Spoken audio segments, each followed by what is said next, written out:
Mr. President, the government's statement with the NDFP in Oslo was an agreement with the devil.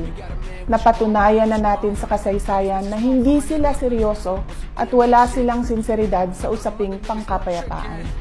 Gagamitin nila itong peace negotiation sa pagtraidor sa pamahalaan at paglinlang sa taong bayan. We appeal to your power to review these proclamations and agreements. Apo BBM, sana po ay isalang-alang natin ang ating mga komunidad na naging pugad ng mga terorista sa mahabang panahon na ngayon ay lumalaban na at tumutulong sa pamahalaan.